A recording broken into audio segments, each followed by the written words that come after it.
prices at the gas pump for the American people around the world, because it would reduce the supply available. And it's as simple as less supply raises prices. And that is certainly a big factor for the president in this at this moment. It also has the potential to pad the pockets of President Putin, which is exactly what we are not trying to do. So, as the president has said, we carved out payments for energy, trade, and transport from our financial sectors sanctions with that in mind. I would also note that we have been taking steps to degrade Russia's status as a leading energy supplier over time. That includes, of course, shutting down Nord Stream 2 or preventing Nord Stream 2 from operating. That's why we're surging LNG to Europe to help accelerate its diversification from Russian gas. And I think you've also seen European leaders talk about the need to reduce their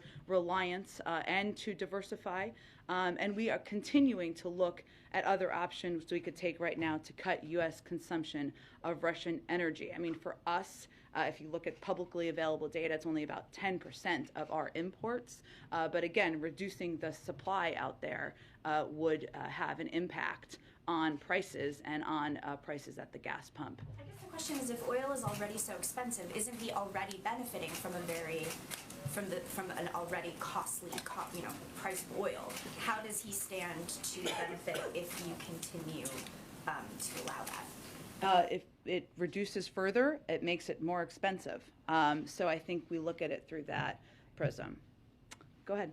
On the cost of this, I mean, the president has sort of braced American people for this, right? He said that defending democracy and liberty is never without a cost. So is it just that banning all Russian oil and gas imports, that's just a cost that he thinks is too much for the American people to bear? Well, I think there's two different pieces here. Banning banning Russian imports, right? Or what he has done is carved out payments for energy, trade, and transport from our financial sanctions.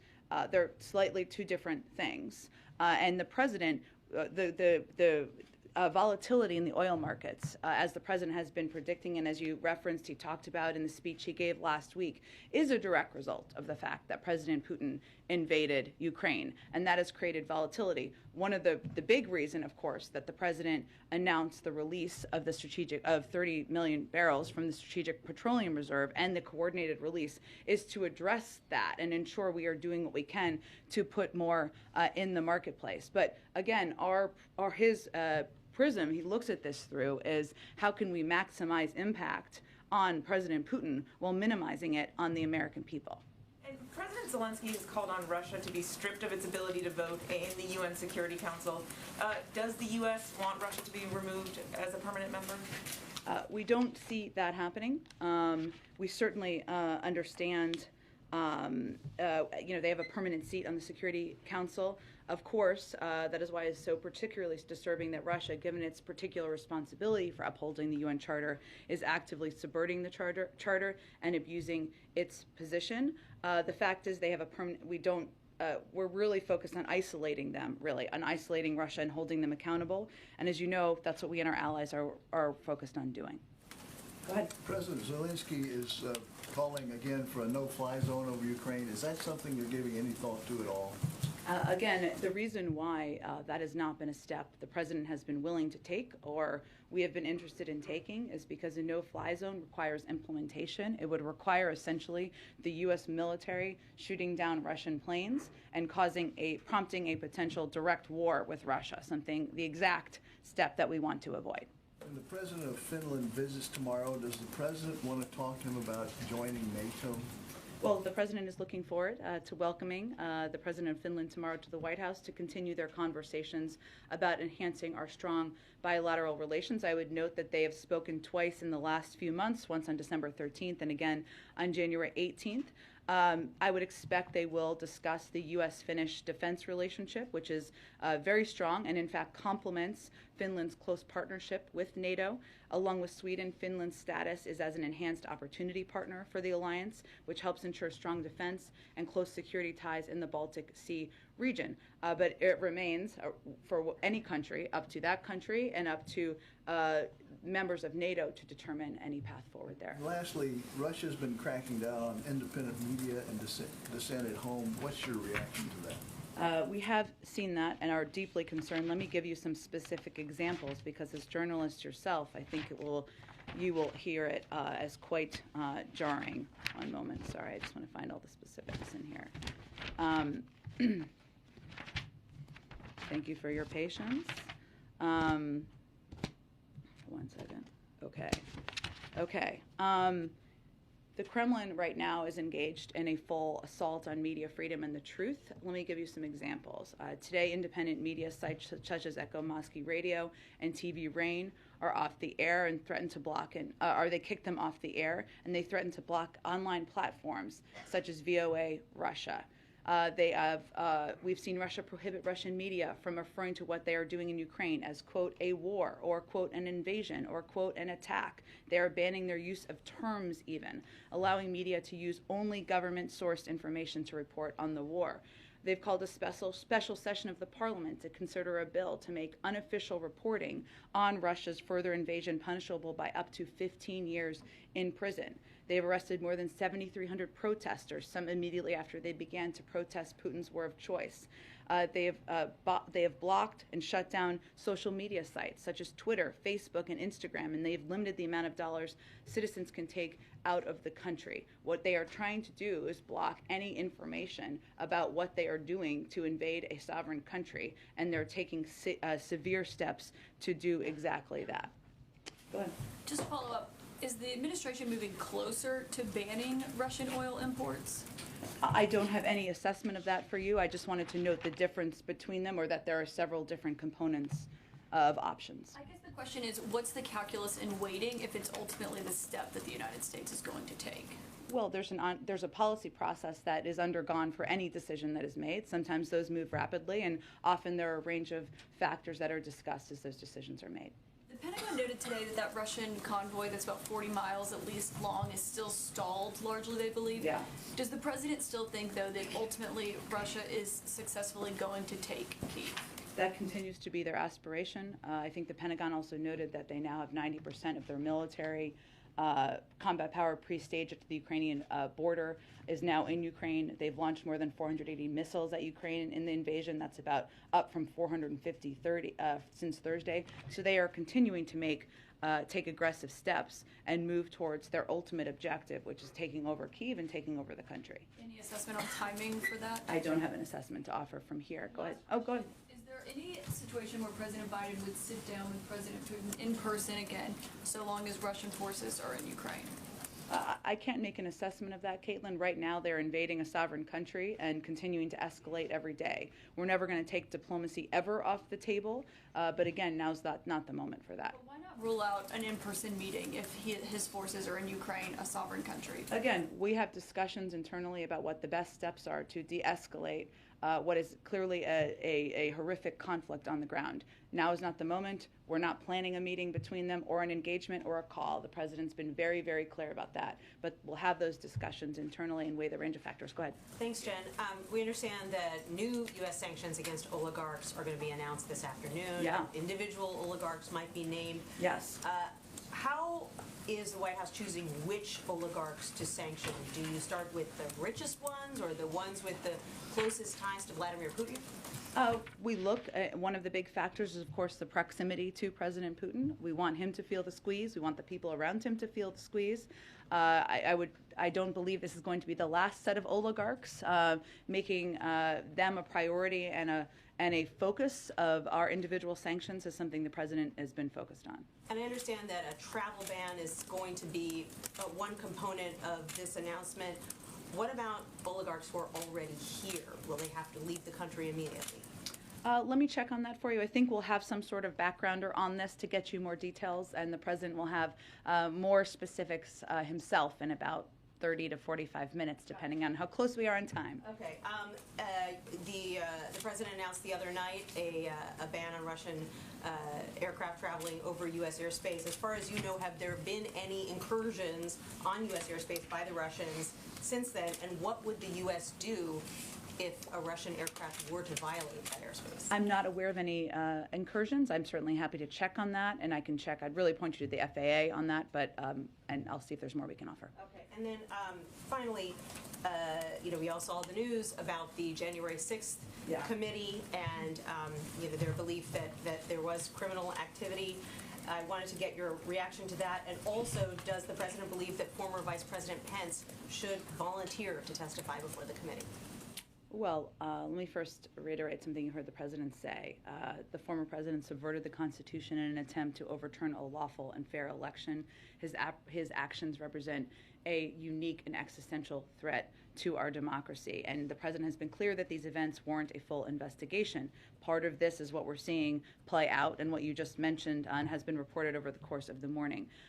We, of course, respect the independence of the Department of Justice. That gives confidence to the American people. That's how it should always be. And they will make a decision about how to move from here. As it relates to Vice President Pence, I would say the president believes that anyone who is asked should participate in the process of getting to the bottom of what happened on January 6th. Go ahead. Thanks, Jen. On gas, you just said that, less supply raises prices. It's not in our strategic interest to reduce the supply. Yeah. We also know, the president as recently as yesterday talked about increasing domestic manufacturing to bring down prices on inflated items like goods. So why not apply the same logic to energy and increase domestic production here? Well, there are 9,000 approved oil leases that the oil companies are not tapping into currently, so I would ask them that question. Is there nothing that the administration can do to get those providers back to pre-pandemic levels? Do you think the oil companies don't have enough money to drill on the places that have been pre-approved? Just asking. I would point that question to them, and we can talk about it more tomorrow when you learn more. Do you think that opening the Keystone Pipeline and having more energy-friendly policies might do that? The Keystone Pipeline has never been operational. It would take years for that to have any impact. I know a number of members of Congress have suggested that, but that is a proposed solution that has no relationship or would have no impact on what the problem is. We here all agree is an issue. So during those years where it would take to bring down prices, as you're saying, we should just continue to buy Russian oil? Well, again, Jackie, I think you're familiar with a number of steps we've taken, a historic release from the Strategic Petroleum Reserve. What we can, let me finish. What we can do over time, and what this is all a reminder of in the president's view, is our need to reduce our reliance on oil. The Europeans need to do that. We need to do that. If we do more to invest in clean energy, more to invest in other sources of energy, that's exactly what we can do to prevent this from happening in the future. We welcome any Republicans from joining us in that effort. Go ahead. As long as we're buying Russian oil, though, aren't we financing the war? Well, Jackie, again, it's only about 10% of what we're importing. I've not made any announcement about any decision on that front, but our objective here and our focus is making sure that any step we take maximizes the impact on President Putin and minimizes it on the American people. And anyone who's calling for an end to the carve-out should be clear that that would raise prices. Go ahead. Thanks, Jen. On the oligarch sanctions, I know they haven't even been announced yet. Yeah. But I'm wondering if you could tell us, if there are criteria that you've laid out for them to eventually get unsanctioned. So the idea being that you would incentivize them to pressure Vladimir Putin to end the war by laying out certain criteria that would essentially get them unsanctioned. That's an interesting question. I mean, right now, obviously, we're in the middle of an invasion, so I don't think now is the moment where we are giving anybody that sort of an off-ramp, but I can certainly check if there's more that we have conveyed to them. What about the broader or universal sanctions? I mean, same answer, that there's no real criteria being laid out of what steps the Kremlin needs to take for them to get unsanctioned. I mean, I think right in this moment, they're marching toward Kyiv with a convoy and continuing to take reportedly barbaric steps against the people of Ukraine. So no, now is not the moment where we are offering options for reducing sanctions. And then one more on the domestic front. Senator Manchin had laid out something of a counteroffer to what the president had described during the State of the Union on his domestic agenda. It was involving deficit reduction, tax reform, and drug price cuts and some climate provisions. Have you heard from him about his ideas, or is there communication, and what did the White House think of that proposal from Senator Manchin? There have been ongoing communications with every member of the Senate, Democratic Senate, and many, many, many Republicans. I'm not going to detail those from here. The president has conveyed that he sees a lot of components where there should be broad agreement on in what he has proposed. And he talked about them the other night. Some of them is the ability to negotiate the cost of prescription drugs. Everybody thinks the cost of prescription drugs should be lower. The president certainly believes in taking steps to reduce the deficit. This government, we reduced the deficit over the course of last year. That's something he already has a record of doing, and obviously taking steps to make the tax system more fair is something he believes in. But there are a lot of components that there's a lot of passion behind on Capitol Hill, and there need to just be continued conversations about that. Go ahead. I want to ask you about the emergency funding Sure. request that's sent up to the Hill this morning. Yeah. About a third of it would go toward medical countermeasures, the antivirals the president talked about, Yeah. the State of the Union, the antibodies. Do you see us getting to a point where the availability of these treatments might mean that vaccine requirements are neither necessary nor justifiable? I don't think I can make a prediction of that at this point in time. I mean, the vaccine is still the best and most effective way, and the doctors will say this, right, to protect people from hospitalization and death. The pills are certainly an important development, scientific development, but the best step anyone can take continues to be to get vaccinated. A quick question follow-up to Jordan's here about the management's proposal to Build Back Better. The management says is dead. Is the transformation formalized here? Is it no longer Build Back Better, now Building a Better America? That is formal. But no one cares about the name in the American public. They care about what's in it and what it's going to do. And so that's what we're most focused on.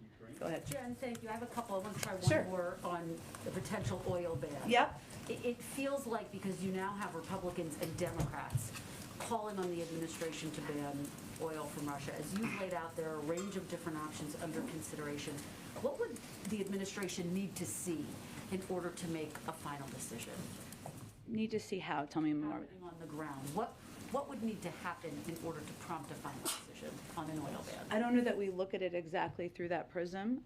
Obviously, we have not held back in taking significant historic steps that are crippling the Russian economy right now. I think there's no question about that, and the president has led the world in doing exactly that. But what factor we're looking at here is the impact on the gas pump for Americans and reduction of supply in the marketplace. A reduction of global supply would have an impact on raising prices. So that's the prism we look at it through. There are some interim steps that could be taken instead of a full outright ban that would potentially mitigate the costs on gas prices. Is there a sense that this is at a tipping point and that some of those interim options? We are continuing, Kristen, to look at other options. We could take right now to cut U.S. consumption of Russian energy, but in the context of maintaining a steady global supply of energy. So that's what we're trying to balance. Okay, let me ask you, is there any discussion about sharing U.S. intelligence with the Ukrainians about what is happening on the ground in real time? We have been sharing it real time. Okay. And is there a sense that the communication has been enough to give them what they need in order to be in a defensive posture, in order to fend off the Russian forces to the best of their abilities, to the extent that they can? Well, without getting too far into details of what we do, for obvious reasons, we have consistently been sharing intelligence that includes information the Ukrainians can use to inform and develop their military response to Russia's invasion. That has been ongoing, and reports that suggest otherwise are inaccurate. The world is watching as this convoy is lined up outside of Kyiv. Mm-hmm. The U.S. has been very clear you're not going to send in military forces.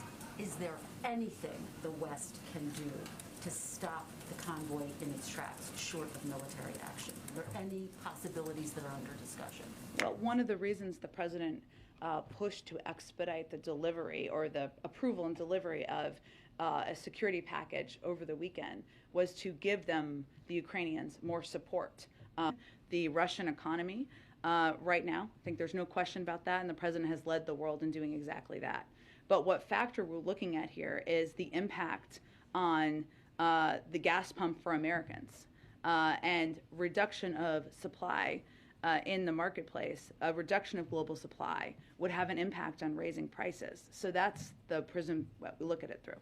There are some interim steps that could be taken instead of a full outright ban that would potentially mitigate the costs on gas prices.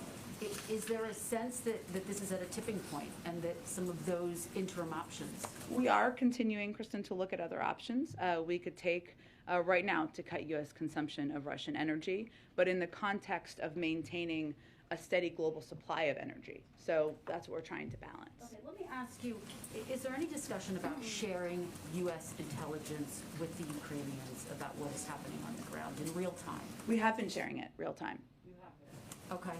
And is there a sense that the communication has been enough to give them what they need in order to be in a defensive posture, in order to fend off the Russian forces to the best of their abilities, to the extent that they can? Well, without getting too far into details of what we do, for obvious reasons, we have consistently been sharing intelligence that includes information the Ukrainians can use to inform and develop their military response to Russia's invasion. That has been ongoing, and reports that suggest otherwise are inaccurate. The world is watching as this convoy is lined up outside of Kyiv. Mm-hmm. The U.S. has been very clear you're not going to send in military forces. Is there anything the West can do to stop the convoy in its tracks, short of military action? Are there any possibilities that are under discussion? Well, one of the reasons the president pushed to expedite the delivery or the approval and delivery of a security package over the weekend was to give them, the Ukrainians, more support, more equipment, more defensive weapons to utilize in this moment.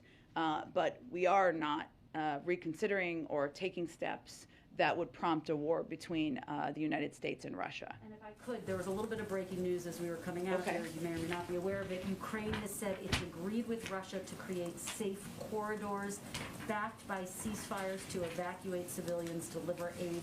Is the U.S. aware of this? Will the U.S. assist in this? What can you tell us? We will continue to assist efforts supported by the Ukrainians. I obviously haven't talked to our national security team about this yet. I will venture to do that, and we can get you all any more specifics from here after the briefing, if that's helpful. Go ahead. Thank you, Jen. President Putin spoke today with Saudi Crown Prince Mohammed bin Salman about the sanctions Russia is facing and specifically about global energy supply.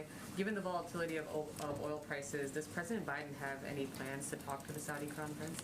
Well, a couple of weeks ago, I would note Brett McGurk and Amos Hochstein made a trip to Saudi Arabia to talk about a range of issues, including global energy markets, as well as Yemen. And we will continue to have a range of ways we engage with the Saudis. The President has no plans to talk to the Saudi Crown Prince? I don't have anything to predict for you at this point in time. And President Zelensky has said Russia's actions clearly constitute a war crime. UK Prime Minister Boris Johnson also said that Russia's targeting of civilians fully qualifies as a war crime. The President wouldn't go that far when he was asked yesterday. Why has he been reluctant to label Russia's actions a war crime?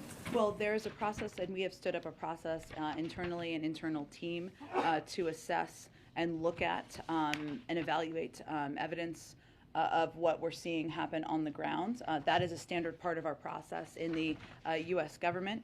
I would note that we work very closely with our international partners, and we will provide any information that we surface through that process. I think we've seen on the ground that reports of a range of barbaric tactics, of reports of targeting civilians. That's all factors that we look at. And again, that process that has been stood up would provide any information to the ICC or any other international body taking a look at this. Go ahead. Excuse me. Are there any discussions now, or have you guys had in recent days, I guess it feels like weeks, with European allies about preparing staging zones for Ukrainian insurgency, perhaps to provide training, other assistance? Well, right now our focus is on supporting the current Ukrainian government and leadership, and that includes expediting assistance, expediting military defense assistance, engaging closely with them, and we'll stay focused there. Representative Adam Smith today on MSNBC said that the United States, providing some intelligence to the Ukrainians, but not providing the type of real-time targeting that you see U.S. military getting in war. So why is arming the Ukrainians with Stingers and Javelins appropriate, but not providing them targeting intelligence for those folks? Well, I think this is similar to what Kristen just asked. I would just say that there have been a range of reports out there that are false. We can't get into details of all of our intelligence sharing for obvious reasons, but we've continued and consistently shared a significant amount of detailed, timely intelligence on Russia's plans and activities with the Ukrainian government to help Ukrainians defend themselves. We've been doing that for months. This includes information that should help them inform and develop their military response to Russia's invasion. That's what's happening or has been happening. Go ahead, Aisha. Thank you. I know people have asked a lot about, the price of oil, but I want to come at it in a little bit of a different way. The fact is that the price of oil is high. It is very unlikely to go down anytime soon, and more than likely will go up. What is the White House looking at? I know that there was the strategic release of oil, but are there other things that the White House is looking at to help consumers at the pump? Maybe to, direct subsidies, maybe more biofuels, maybe easing the Jones Act. Oh, look, what is the plan for Americans who are going to have to be living with these high oil prices? Well, I would say first on the release of the Strategic Petroleum Reserve, it first goes to an auction and it's a process that will proceed, and a lot of that will happen over the course of the coming weeks. So we haven't seen, obviously, all of the direct impact of the announcement that was just made 2 days ago. But a range of options remain on the table. I can't get into all the details of those, but the president is quite focused on making sure that we are taking steps to reduce the impact, to ensure there's supply necessary out there. Obviously, tapping the Strategic Petroleum Reserve is part of that, engaging with global partners around the world who may be big global suppliers about putting more oil in the system. That is part of the discussion. And sure, there are a range of domestic options, but there have been ongoing discussions and considerations. Some of that you saw with the announcement of the Strategic Petroleum Reserve released just 2 nights ago. What does the White House say to American consumers? Like, should American consumers right now be thinking, okay, I'm going to have to pay a lot more at the pump going forward? Should they be taking that into consideration when they're buying cars? Or, should they try to buy more fuel-efficient cars or saving their money? Like, what should they be doing practically at this moment, considering the price of gas is going to affect them? Of course it is, as I've been saying, and that's why we've been focused on it for weeks, if not months, to ensure we are taking every step. The president is taking every step to reduce that impact. The release of his Strategic Petroleum Reserve, 30 million barrels that he announced just the other night. Again, that process is just starting. It's a bit of a process to get that going, and that will hopefully have an impact on getting more supply out there. But we would say directly to consumers, the president is going to do everything we can to reduce the impact, to make sure that we are working with our partners around the world to address the volatility in the global oil markets, to consider a range of options that he can continue to take to reduce the impact that they're feeling at the pump. And this has been front and center on his mind since the beginning of this conflict. There was a call with Quad leaders today. Yeah. India has a military relationship with Russia. Was that discussed at all? Or is there talk of, talking to India about that relationship that it has with Russia? Is there anything that the U.S. plans to do on that? Well, what I can tell you about the call, and we'll have a more comprehensive readout soon if it's not already out, is that the president felt it was a constructive conversation. He asked members, he suggested, or they all discussed, I should say, having members of their national security team follow up from there. But I'm not going to get into more details about the conversation beyond that. Go ahead. Thanks, Jen. Pivoting to the Supreme Court. Yeah. Can you respond to some of the criticisms that Senate Minority Leader Mitch McConnell laid out about Ketanji Brown Jackson? I think he said that she won't shun court packing and that she's only had 2 opinions on the D.C. Circuit level. Sure. So as I think you're referencing, Ketanji Brown Jackson, Judge Ketanji Brown Jackson has obviously started to have meetings on Capitol Hill that have been ongoing. I would note that as it relates to the first question, the Constitution is clear that the number of justices is a question for Congress, not the judiciary. And a number of you have actually pointed out this morning that during Justice Amy Coney Barrett's confirmation hearing, she was asked a question about court packing or court enlargement, and she said, quote, that is a question left open to Congress. I'd also note that yesterday, Senator McConnell also said that there was, quote, no question that Judge Jackson was qualified for the Supreme Court. And earlier in the day, he said they'd had a good meeting. I think there's no question that as a judge who has been confirmed 3 times by the Senate, someone who has a long record as both a jurist who has ruled in the direction of Democrats and Republicans, that she is someone who is eminently qualified for this job, which is why the president nominated her. One more on the State of the Union. Yeah. The president repudiated the phrase defund the police, and I wonder if you can talk a little bit about the genesis of that line in the speech. Was it about rising crime in American cities or Republican attacks? And there's also been criticism, that he did not talk about police accountability more in the State of the Union. I wonder if you can respond to that as well. Sure. Well, on the first part of the question, that's been the president's view for decades. He's never been a supporter of defunding the police. He made that clear on the campaign. There has been attempts to mischaracterize his position and the position of, frankly, a number of his Democratic colleagues. And yes, it is true that in the State of the Union, the president felt it was important to speak to safe communities, the steps that he would continue to support to ensure there was funding for local police departments. But that has been his position for decades. It was simply a restatement of that. On the second part of your question, I would say that the president has been clear many times that he believes that we need to continue to ensure police departments have the funding they need, that there are strong relationships and partnerships built with communities, but that there also needs to be steps that are taken to ensure there are accountability measures put in place. He was a strong supporter of the bipartisan discussion about police reform that unfortunately stalled, but remains, a consideration of an executive order remains under consideration. I would also note that there are a number of steps that the Department of Justice has taken, banning chokeholds, et cetera, at the federal level that the president is proud that has happened in his administration. Go ahead. Jen, I wanted to return to this question of finding off-ramps for Putin that we discussed. So from your many years in the State Department in a situation like this, that's the first thing that diplomats begin to try to think about. You need something face-saving if you were going to get him to reduce the amount of violence and going into Ukraine. What kind of ideas are you kicking around here that might provide a way for him to find a more graceful way out of this before you've got the kind of large-scale civilian casualties you're clearly worried about? Yeah, I think, David, we have provided many off-ramps to President Putin through the course of the last several months. I know there have been a range of discussions about transparency measures, about positions of missile defense systems that have been undertaken for the last several weeks. It's going to be very hard to have for diplomacy to succeed without military de-escalation. And whatever we do, we're going to do that in lockstep with our partners and allies. Secretary Blinken is leaving today for Brussels.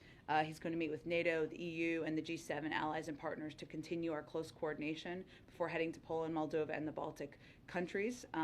But again, our effort and our focus right now is continue to work with our allies and partners to implement these sanctions, put the pressure on, and leave the door open to diplomacy, of course. But it's difficult to do that in the middle of a war. So if there is de-escalation, if you could get a ceasefire, for example, before Kiev turned into more of a ruin, is the administration willing to then suspend some of the sanctions that they've recently announced? I'm not going to lay out conditions from here. I think those are conversations.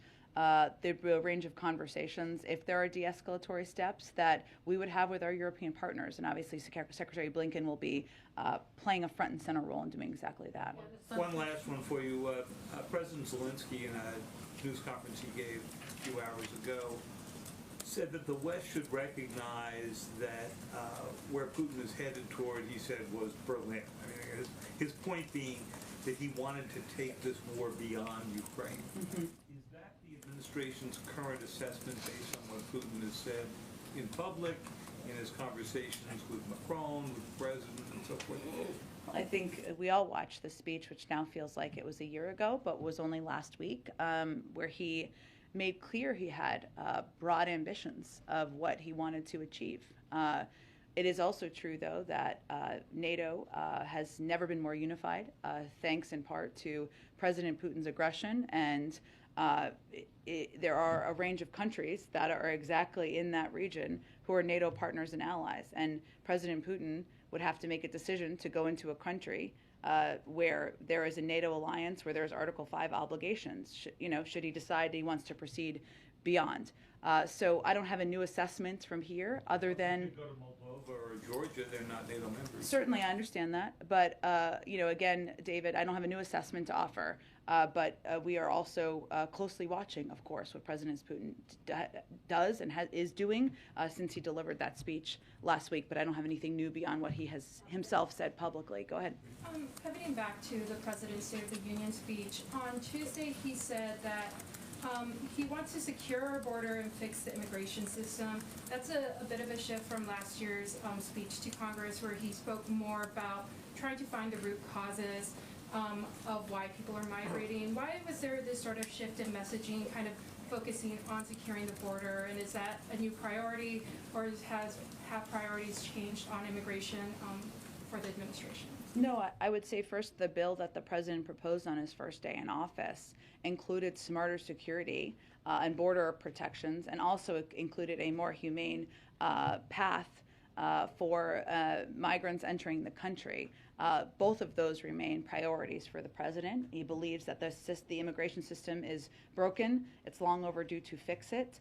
He also believes, and worked on this very closely as vice president, that addressing the root causes is one of the central steps we need to remain focused on, even as we're trying to address the current circumstances at the border. Then why was it important for the president to say advocate for securing our border? I know he's been criticized heavily, by Republicans, by certain folks on, how he's handled immigration at the border. So is that important for him to say? Well, that's part of his bill that he proposed, so it's consistent with his policies. And one last question: has there been any discussion on ending Title 42? I know we've talked. The president even talked about it on Tuesday about how we're moving past the pandemic. This is obviously a policy that's been kept in place because of the pandemic. Has there been any discussions on ending that?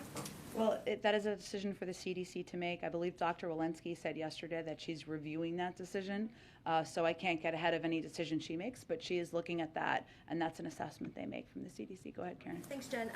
Back to the oligarchs and the sanctions. You had said earlier that you want Putin to feel the squeeze and the people around him to feel the squeeze. How does the administration feel that these sanctions could actually change his behavior and result in de-escalation? What evidence is there that the sanctions like this would work for what you want to achieve right now? Well, it's a factor. It's not the only factor, right? But what we're talking about here is seizing their assets, seizing their yachts, and making it harder for them to send, their children to colleges and universities in the West. These are significant steps that will impact the people who are closely around President Putin. It's not the only step we're taking. Obviously, the financial sanctions and the steps we've taken have crippled the financial sector so much in Russia that they've kept the stock market closed for a couple of days. So it's just an effort to get close to the people around President Putin. Canada announced a new program to expedite refugee arrivals and says there's no limit on how many can apply. Is there a conversation in the administration about raising the refugee cap to accommodate Ukrainians that would want to come here? I have to check and see if the cap would actually need to be raised. We have said that we continue to be open to receiving refugees, of course, that what our focus is on, given the vast majority of them have expressed an interest in going to European countries and neighboring countries, is being the largest provider of humanitarian assistance in the world, something that we increased over the course of the last several days, and Samantha Power made an announcement about that, and continuing to provide assistance that way.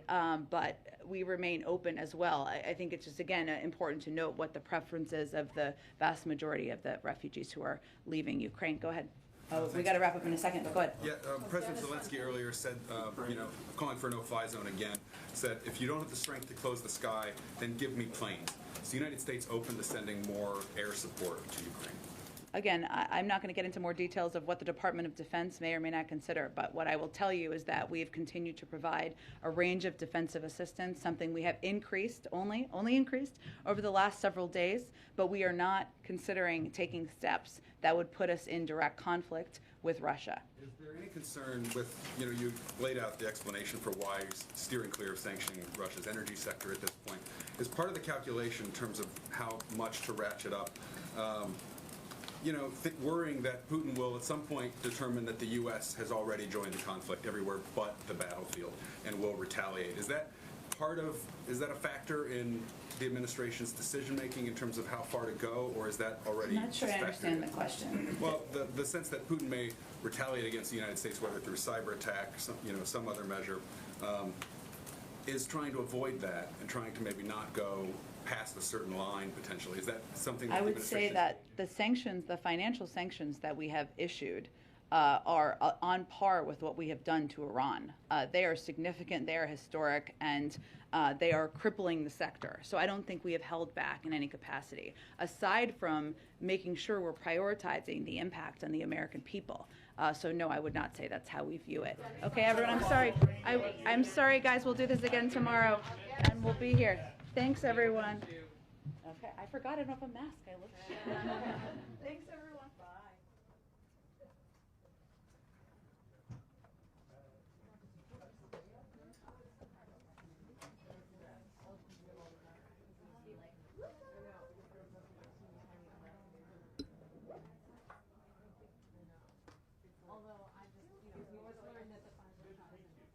I know.